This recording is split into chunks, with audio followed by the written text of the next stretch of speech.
back to Untitled Kitchen. Today I am going to give you a quick demo on how to make a brisket for all of my friends and followers who are getting prepared to host a Passover Seder. I have two briskets here. They're each about 4.5 pounds. It should feed about 15 people with all the extra things like matzo ball soup, gefilte fish, side dishes. So I know a lot of times the butcher will tell you need a lot more, and I always end up having leftover. The first thing we want to do is have the brisket fat side up in the pan and season it liberally. I have some heavy sea salt here, and I'm going to sprinkle that all over it. I also am going to use some pepper.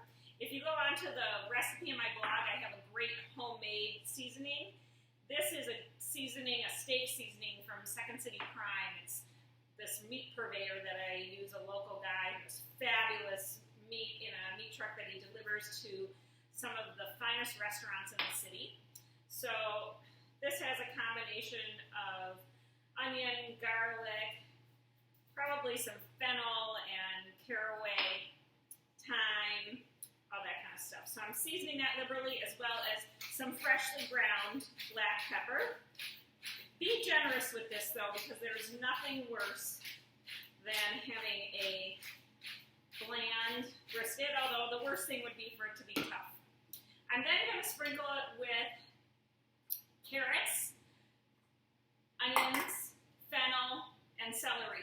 Now, because carrots and onions and fennel and celery can all be different sizes, when you go to the grocery store and it may say 1 or 2 in the recipe, I just say go for equal amounts. And this is probably, I would guess, I have about 1.5 to 2 cups of each.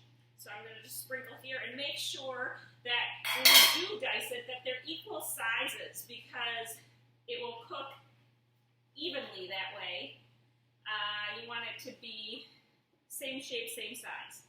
Okay, so I've got the carrots, the celery, the onions, the fennel, and the seasoning. I also have garlic. I have about 4 big fat cloves that I minced finely.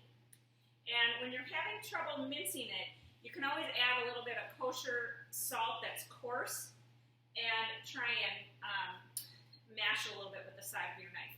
I'm also going to pour a can of chopped tomatoes, 28-ounce can. If you don't have diced tomatoes and you want to use puree, that's fine as well. And then I'm going to top it with some fresh flat-leafed parsley, as well as some fresh thyme, a few sprigs of that, and some fresh oregano. Fresh herbs are great. And then finally, I'm going to put about, I would say, 1 to 2 cups, it doesn't have to be exact, of beef broth,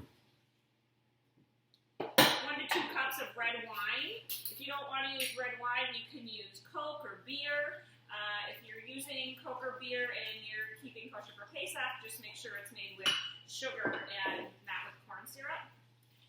And then finally, I'm going to take out a bottle of this awesome barbecue sauce. You can use whatever your favorite kind is and pour that on top. So it's nice and covered. You want the liquid to be about halfway up the meat. The key to a great brisket is to roast it long and slow and keep it moist. If you cook it at too high of a heat or it dries out, you're going to have that tough, leathery meat that you don't want. Finally, I'm going to just seal it really tightly with some tin foil, and then I cook it for about 30-45 minutes at 350, and then I'm going to turn it down to about 300 and just let it braise in the liquid for another 3 or 4 hours. Like I said, low and slow, then you're going to let it completely cool, slice it, let it sit in the juices for a couple days, and that's going to give it its fabulous, fabulous flavor.